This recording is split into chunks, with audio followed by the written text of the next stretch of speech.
Rob.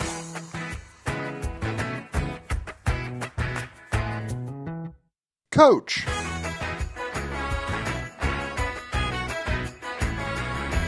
Broken. Welcome back. It's December. The Christmas tree is up, the deck is sleeved, and it's time for Charlie's Collectible Show, the 25K, round 2, which is also a CCQ. Now, for those of you tuning in for the first time, my name's Robbie, and I'm on a journey going from a beginner in the competitive scene of Disney Lorcana to becoming a challenge champion. Now, that's a pretty big step to overcome. So we've got 5 stepping stone goals along the way. Goal number 1 is to make day 2 matter at a 200 plus person event. Goal number 2 is to then make top cut at a 200 player person event. Goal number 3, as important as always.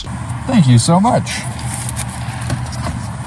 Goal number 4 is to top cut a DLC. And then goal number 5 is to join one of the top competitive teams in Disney Lorcana. Now to prepare, I've been working with one of Disney Lorcana's best minds, Sailor from Team Maelstrom. And trust me, a storm was brewing as he started identifying some of the key weaknesses of how I play the game. I didn't start working with Sailor until after the first CCS in Atlanta, and I told him about how I had missed ramp, and I think it was 5 games in a row, to which he simply responded, well, Robbie, you're probably just not shuffling your deck enough in between rounds, which I'll admit, once the game was over, I was just putting the deck in the box. In order to keep your bad cards from clumping together and even making sure that your deck stays nice and random, he encouraged that I needed to be shuffling my deck for a few minutes between every single round. So in order to maximize game time, I made sure that I practiced shuffling with my cards, even if they were double sleeved in preparation. Now, in terms of gameplay, we identified 2 major weaknesses of my game. I was overcommitting to certain play lines. I was making inking decisions, locking me in to a certain play line, and if my opponent disrupted that line, then it left me dead in the water. And when you're playing a ramp deck like Baja Blast, being dead in the water, it's not good. The second major issue I had, as Sailor would call it, is not doing the math. You see, Lorcana at its core is a race to gain lore. That rhymed. Unintentional? As I was trying to close out games, I would leave space or opportunity for my opponents to have an opening back into the game instead of forcing their hand and giving them more questions than they might have answers to. I very clearly remember this happening in one of our coaching sessions. So I've just got Tipo and Cindy in hand. I think I can play the Cindy and use her effect to ramp the Tipo, draw a card, and be ready for next turn. Yes, but if you play out the Tipo and the Cindy, you present more bodies than I have answers to, you don't give me another turn, and do you really need to keep ramping? You're already at 12 ink. Yeah, but also, I could ramp. So with my deck choice locked in, hours of games practiced on Fight Club, and the wisdom of Sailor behind me, it was time to begin the journey to Atlanta. I knew I needed to set 2 side goals in order to achieve my maximum Lorcana potential. The first was to make sure that I was shuffling between every single round. Whether I was talking to my previous round opponent, meeting new friends, or simply just sitting there thinking about what had just happened. I wanted to make sure that I was shuffling my deck pretty much the entire time. And the second goal was to make sure that I was eating plenty of snacks. You see, round 1 starts at 10 a.m. So I'm going to have a good breakfast heading into the event, but then the rounds go without a lunch break until around 6 p.m. And since we're trying to create maximum Lorcana potential, we want our brain to be fired. It was a goal to make sure that I was eating 1 pack of the Belvitas between every 3 rounds, as well as going through a whole water bottle every 2 rounds. Well, not this one. This one's supposed to be like all the water you're supposed to drink for the day. Players filling to the tables to my right, filling the tables to my left, and no one sits in front of me. There's no way that I got a bye in round 1 until one of the members of the judging staff walks up. Are you Robbie? Awesome. You're actually going to be on stream for round 1 on our feature table in the Sapphire match. My hands begin to tremble. Of course, Tiago is going to be the feature match because he's the reigning champion. I'm already shook, and I haven't even played a single card. I sit down, and I see that world-class cards black jacket with the white striped lines and realize my opponent is Robert. Robert is playing green-purple. I win the dice roll, and I go first. Miss ramp. But we're able to claw back. You're welcoming a couple clutch items, and we bend Robert to our will, taking a game 1 victory. Game 2, we fight. Robert, able to pull out the dub. So we head into the all-important game 3, deciding if we're going to be in the winner's bracket or the loser's bracket to start things off. I don't see ramp in my opening hand, so I send the mulligan, but no worries. We play our turn 1, we draw on turn 2, no turn 2 play. Ink pass. That's tough. You hate to see it, but that's okay, because we still have turn 3. Robert's not doing too many crazy things just yet. No card to play on turn 3 either. Ink and pass? Okay, so that's like pretty pretty awful. We're able to play out the game, but unfortunately just too much of a rocky start. Robert, being a world-class card player, takes advantage of this massive opening I give him, creates a really tough board state. We end up throwing some Prince Phillips back in his way, but he ends up clutching out. We start 0-1.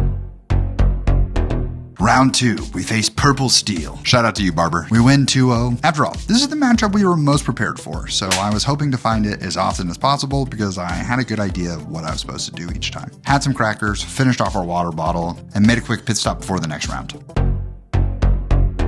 Round 3, we pair into Blurple, and this was not a matchup that I had practiced a ton, but I obviously had reps because we win game 1. It felt pretty one-sided, but just had to slow roll my way because of Hades existing. As a newer player, I feel that I probably am not the quickest player, but I'm trying to put in the time and the practice to know my lines so I can make quick, snappy decisions so that time is not necessarily the factor deciding my matches. Because after finishing the first one in 12 minutes, we only had 6 minutes left on the clock after my opponent barely ekes out the win in game 2. I'm obviously on this entire series Chump, trying to learn and improve, so I'm not out here trying to say that he was intentionally slow playing me because once again, I could have been at fault here. But I do wish that there were some solid documents for players trying to get into the competitive scene, or even a solid video on how to identify slow playing tactics. But my opponent certainly walked into game 3 understanding that he was just playing for the draw.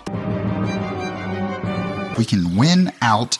We may have a chance to bubble in for top cut. And that's when I meet the legend that is Sabrina. She was a highlight of my experience. Now, Sabrina was a gamer. On her Ravensburger Play Hub icon, she has amber emeralds as her colors, plays into, by her own words, the assumption that most women play aggro. She was not on aggro.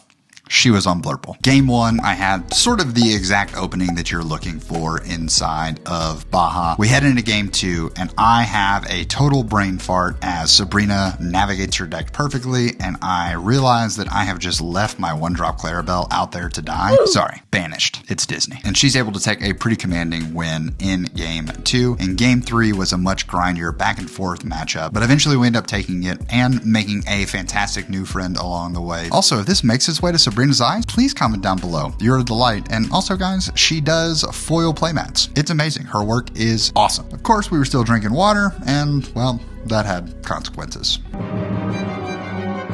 Now, Sabrina's one of the nicest Lumineers I've ever met. And Nathan, my round 5 opponent, has to be one of the coolest. This guy does a move right off the bat where he just perfectly pulls 7 cards off the top of the deck, fans them out because I won the dice roll, and he just sits and looks at me, waiting for me to make my altar. And I audibly exclaim, wow, that is like super cool. You play a lot of card games. Nathan informs me that he has been playing Magic for over 15 years. Competitively.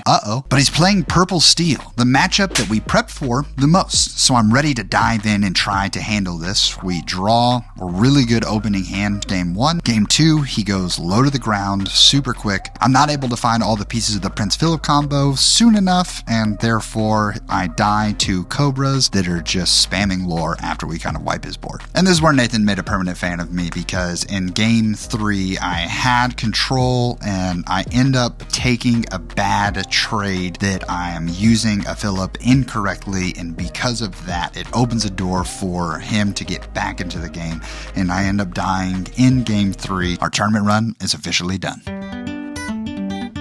We play out the last 2 rounds because I've come all this way, so why not get the games and get the experience. We play Purple Steel again the next round, end up taking it 2-0, and we play Blue Steel in the final round, and we both kind of chuckle as we get to the end because he tells me that basically he couldn't have picked better cards. So sometimes people just have it. So we sort of pivoted what it felt like on day 2, because then we turned it into meeting and trying to chat with other players and just enjoy the ride. Sure, we ended up playing in the 5K and we did not great in that one. But I got the opportunity to meet Liam from the Illuminateers, Katie from the Lore Keepers Inn. I got to meet Luke and Logan and RMB from Team Maelstrom, which was fantastic because I watch their content all the time, and these are the pro players that we are sort of aspiring to be like. It was also an extra cool feeling, Jeremy and Nathan from the Collectible Lorcana podcast to remember me from the first CCS. It's just one of those things at a card game tournament where you're there to compete. The meeting people school can feel so secondary, especially for these top players. But for those of us who are trying to be on the up and up, it makes our event being able to have that interaction with you. So thank you to each of you that took time to chat with this aspiring player. And thus, we move to the next event, Disney Lorcana Challenge in Richmond. Because turns out, insomnia sometimes can be your friend. So we continued to practice and prepare for our next event, hoping that in January, in the start of the new year, we may be able to pull off something special. Thank you so much for all the kind words and for all the new faces around here. Hope you have an amazing rest of your day. Please make it fantastic for someone else too. But for now, we're going to leave you with the questing.